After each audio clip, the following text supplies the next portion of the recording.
Class 10th। आज हम unit number 11 organic chemistry का टॉपिक पढ़ेंगे। ऑर्गेनिक कंपाउंड की कसीर तादाद और तनु।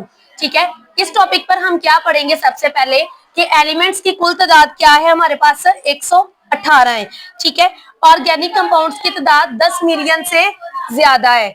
ठीक है, अगर बाकी तो हमें एलिमेंट्स की तादाद मालूम हुई है, वो तादाद कितनी है, उसकी कुल तादाद कितनी है? 118। ठीक है, और ऑर्गेनिक कंपाउंड्स की तादाद कितनी है? 10 मिलियन से ज्यादा है। ठीक है, उसने कहा है कि अगर हम इन दोनों को मिलाकर भी हमारी ऑर्गेनिक कंपाउंड्स की तादाद क्या है? बहुत कम है। ठीक है, यानी इनके तमाम एलिमेंट्स को, दूसरे एलिमेंट्स के कंपाउंड्स को अगर इन दोनों को इकट्ठा भी कर लेंगे ना हम, फिर भी ऑर्गेनिक कंपाउंड्स की तादाद हमारे पास बहुत कम है। ठीक है, और ये बहुत ज्यादा कसीर तादाद में हमारे पास पाए जाते हैं।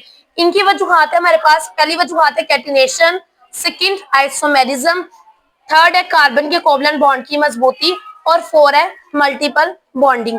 अब हम इन सब को तफसील से पढ़ेंगे। ठीक है, मैं आपको सबसे पहले बताती हूँ कैटिनेशन। ठीक है, कैटिनेशन क्या है? उसने क्या है, ऑर्गेनिक कंपाउंड्स की इस कदर कसीर तादाद की सबसे बड़ी वजह ये है कि कार्बन एटम्स एक दूसरे के साथ कोवलेंट बॉन्ड के जरिए जुड़कर बहुत लॉन्ग चेन या रिंग्स बनाते हैं। जैसे कि देखिए, मैंने एग्जांपल लिखी है कि ये कार्बन एटम है, सी क्या है? कार्बन एटम को शो कर रहा है। ये कार्बन एटम एक दूसरे के साथ जुड़ के क्या शो कर रहे हैं? एक सिंगल यानी स्ट्रेट चेन आपके पास शो कर रहे हैं। ठीक है, और क्या है इसमें? ये एक दूसरे के साथ आपके पास कार्बन एटम्स जुड़े हुए होते हैं। ठीक है, अब इसने कहा है कि ये चेन आपके पास क्या हो सकती है? स्ट्रेट चेन भी हो सकती है, कि ये हमारे पास क्या हो सकती है? स्ट्रेट चेन भी हो सकती है और ब्रांच चेन भी हो सकती है। ठीक है, और ये दोनों मतलब ये ऐसी चेन हमारे पास है कि कार्बन कार्बन के साथ जुड़ा होता है। वो चाहे तो स्ट्रेट चेन में हो सकता है, चाहे तो वो इस फॉर्म में हमारे पास ब्रांच चेन में हो सकता है। ठीक है, ब्रांच चेन वो चेन होती है जिसमें मतलब पहले या दूसरे कंपाउंड्स में, यानी पहले या दूसरे एलिमेंट के साथ आप नीचे या ऊपर वाली फॉर्म में शो कर दे तो वो क्या हो जाएगा? ब्रांच चेन हो जाएगा। ठीक है, यानी एक दूसरे के साथ के चारों किसके साथ जुड़े हुए हैं? एक कार्बन के साथ जुड़े हुए हैं, ये ब्रांच चेन हो जाएगी। ठीक है, और सेम इस तरह ये अब आपके पास क्या है? ये स्ट्रेट चेन के साथ जुड़े हुए होंगे। ठीक है, अब जो इनकी बनाने की सलाहियत है ना स्ट्रेट चेन के साथ, उसको हम क्या कहते हैं? कैटिनेशन कहते हैं उसको। ठीक है, इसकी दो खसूसियात है। ठीक है, यानी इसको दो चीजों की जरूरत होती है। ठीक है, इसमें से क्या है? इसको दो बुनियादी चीजों की जरूरत होती है। ठीक है, किन दो बुनियादी चीजों की जरूरत होती है? पहले ये कि इसकी जो वैलेंसी है वो 2 या 2 से ज्यादा होती है। ठीक है, क्या इसको जरूरत होती है? पहली चीज की कि इसकी जो वैलेंसी है हमारे पास वो 2 या 2 से ज्यादा होती है। ठीक है, अब उसने क्या? एलिमेंट अपने एटम्स के साथ बना हुआ बॉन्ड किसी दूसरे एलिमेंट के साथ बने हुए बॉन्ड खास तौर पर ऑक्सीजन से ज्यादा मजबूत होता है। ठीक है, यानी इसके साथ जो बॉन्ड बना होता है ना, ठीक है, वो बहुत मजबूत होता है। किसके कंपेयर? ऑक्सीजन की निस्बत, यानी ऑक्सीजन से भी ज्यादा मजबूत होता है। हमारी केमिस्ट्री में सबसे ज्यादा बॉन्ड जो मजबूत है वो ऑक्सीजन का है। ठीक है, यानी ये ऑक्सीजन से भी मजबूत बॉन्ड होता है जो ये कैटिनेशन के साथ इस तरह का बॉन्ड आपके पास बना हो। ठीक है, नेक्स्ट हमारे पास टॉपिक जो इसकी जो दूसरी वजूहात थी वो है आइसोमेरिज्म। ठीक है, आइसोमेरिज्म उसने क्या है कि ऑर्गेनिक कंपाउंड्स की एक और अहम वजह क्या है कि ये आइसोमेरिज्म होते हैं। ठीक है, अगर कंपाउंड्स का जो मॉलिक्यूलर फॉर्मूला एक जैसा हो लेकिन मॉलिक्यूल्स में एटम्स की तरतीब या स्ट्रक्चर फॉर्मूला मुख्तलिफ हो, यानी ये देखें यही सेम चीज थी ना हमारे पास।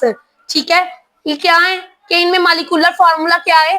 एक जैसा, लेकिन इनमें मॉलिक्यूल्स में उसका स्ट्रक्चर क्या कर दिया कि और एक ये, यानी इसका स्ट्रक्चर डिफरेंट कर दिया तो वो क्या होगा? आइसोमेरिज्म होगा। ठीक है, और इसको हम एक ही फॉर्मूले को हम डिफरेंट वेज में कन्वर्ट कर सकते हैं, डिफरेंट वेज में हम उसको लिख सकते हैं। ठीक है, जैसे ये देखें ये फॉर्मूला आइसोपेंटेन का। आइसोपेंटेन का क्यों है कि ये पहली कार्बन में इसके साथ ये CH3 अटैच है। ठीक है, उसको क्या बोलेंगे हम? आइसोपेंटेन। ठीक है, आइसोपेंटेन कौन है? जो पहली फॉर्म के साथ कार्बन रिंग के साथ जुड़ा हुआ हो उसको क्या कहते हैं हम? आइसोपेंटेन। ठीक है, CH3 CH है। ठीक है, ये कैसे कन्वर्ट इधर से हुआ है कि अगर इधर CH2 आ जाता तो हमारे पास ये एक लॉन्ग फॉर्म ऑफ चेन बन जाती। अब उसने क्या है कि ये ब्रांच चेन है। ठीक है, इसमें हमने शो की है ब्रांच चेन कैसे है कि यहाँ पे एक कार्बन इधर से रिमूव हुआ है, यानी 2 हाइड्रोजन थे ना आपके पास, कार्बन तो एक ही था लेकिन हाइड्रोजन आपके पास 2 थे। ठीक है। तो जब हाइड्रोजन आपके पास दो है, इधर से एक हाइड्रोजन ये वाला रिमूव होकर ये इस लाइन की फॉर्म में आ गया और ये CH3 आपके पास आ गया। ठीक है। अब नेक्स्ट ये वाला आपके पास है नैनोपेंटेन। ये नैनोपेंटेन आपके पास क्यों है? क्योंकि ये कार्बन के साथ 1 2 3 और 4 CH3, 4 CH3 आपके पास अटैच है। ठीक है।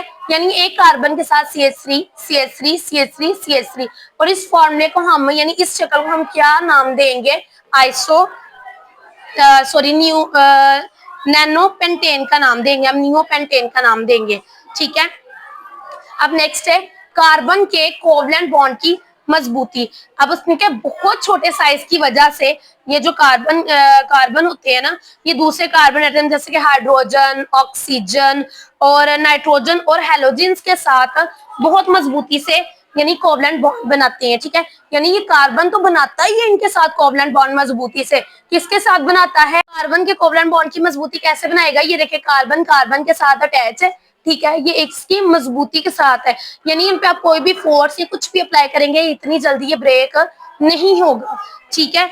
और ये खसूसियात भी बहुत ज्यादा तादाद में ऑर्गेनिक कंपाउंड्स बनाने के काबिल होती है। नेक्स्ट जो हमारी है, हमारी जो लास्ट वाली इसकी वजूहात है वो क्या है? Multiple bonding. ठीक है। ये अपनी टेट्रावलेंसी यानी टेट्रा मीन्स तीन वैलेंसी यानी ये तीन अपनी टेट्रावलेंसी मुकम्मल करने के लिए कार्बन मल्टीपल बॉन्ड यानी ये डबल बॉन्ड भी बना सकता है और ट्रिपल बॉन्ड भी बना सकता है। ठीक है। इस वजह से कंपाउंड्स की तादाद में इजाफा मुमकिन है। ठीक है। आज का हमारा टॉपिक इतना ही था। उम्मीद है आपको समझ आ गई होगी। तब तक के लिए अल्लाह हाफिज।